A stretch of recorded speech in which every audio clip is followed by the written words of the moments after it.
Lesson number 4 we're going to do down here by the pond today. And I have Ed out here with me. We just chased off a possum this morning. So there's no telling what's going to happen out here. Nature is always trying to take back what we have tried to claim, it seems.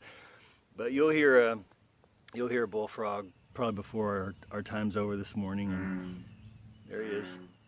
And you'll hear some crows flying over, and you'll see Etta running around the back. Hopefully she doesn't take a crap, right there so you can watch.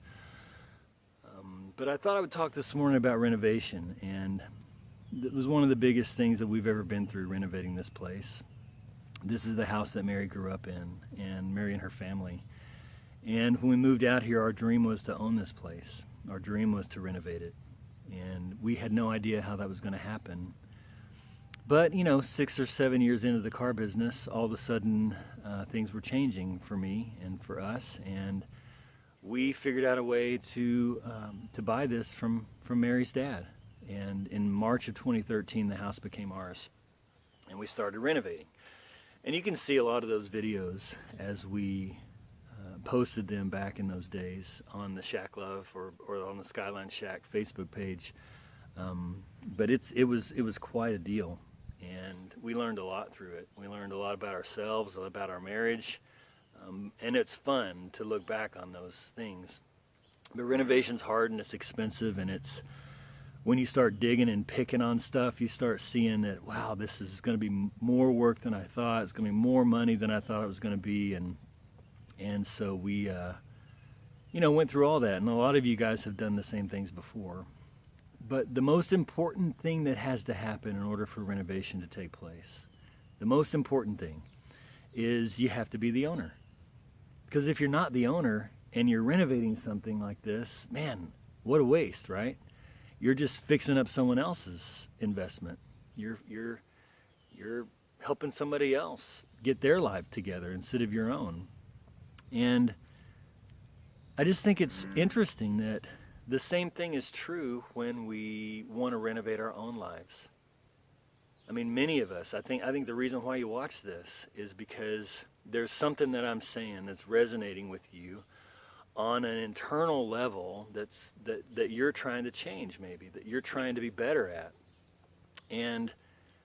But in order for us to be better, in order for us to renovate our hearts, to renovate our lives, the most important thing is still the most important thing. You have to own it. You have to own your life if you want to renovate it. You got to take ownership. You got to have the deed in your hands. This is my life. And what I mean by that is that I come across people every day that want to blame everybody else for the reason that their life is the way that it is, for the reason their situation is the way that it is.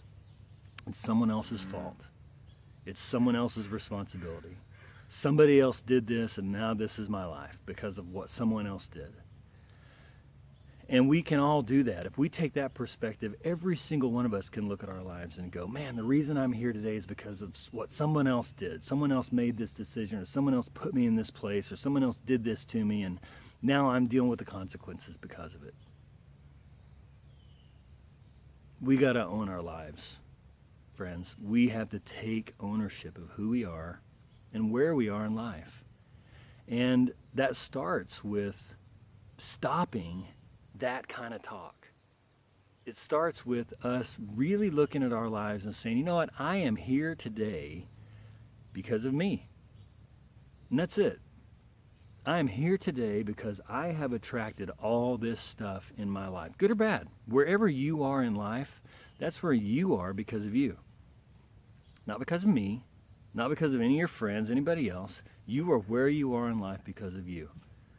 And the quicker we can take ownership of that, the quicker we can decide that that's the truth for our lives, then renovation can start.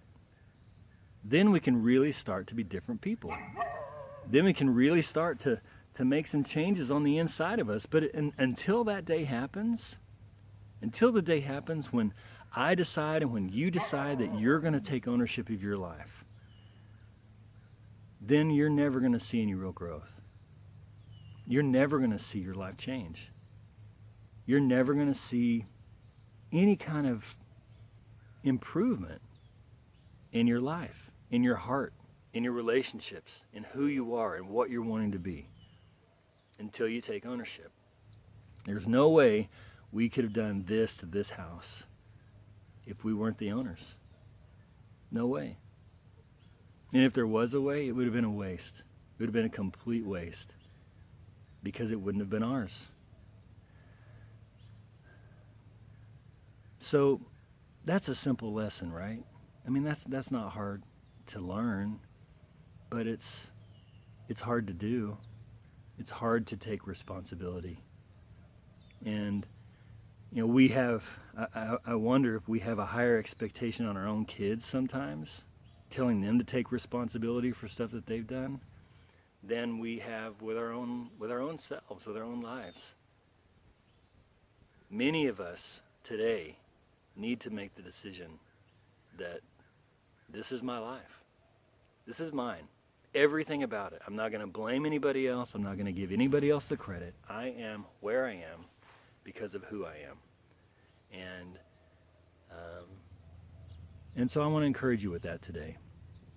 That's a secret, I believe. It's one of the big secrets to life. Ownership of who you are. Ownership of where you are. So as you start your day to day, whether you're going to church or whether you're going to the beach, I hope you can take a few minutes and look at yourself and really say, okay, this is me. This is who I am. And I want to make some changes, but it starts with me owning this spot. I am here because of me. And if you can get to that spot, the quicker you can get to that spot, the quicker you're going to be able to enjoy the benefits of renovation, because there's tons of benefits to renovation. Man, there's so much joy. There's so much happiness. There's so much peace that comes when you look at something that you've really tried to improve and you can see the results of it. I want that to be true of your life. So take ownership today, all right? It's 4th of July week. We got a lot to be thankful for. We got a lot to appreciate. And I hope that you guys have a great week, and I look forward to talking to you again next Sunday.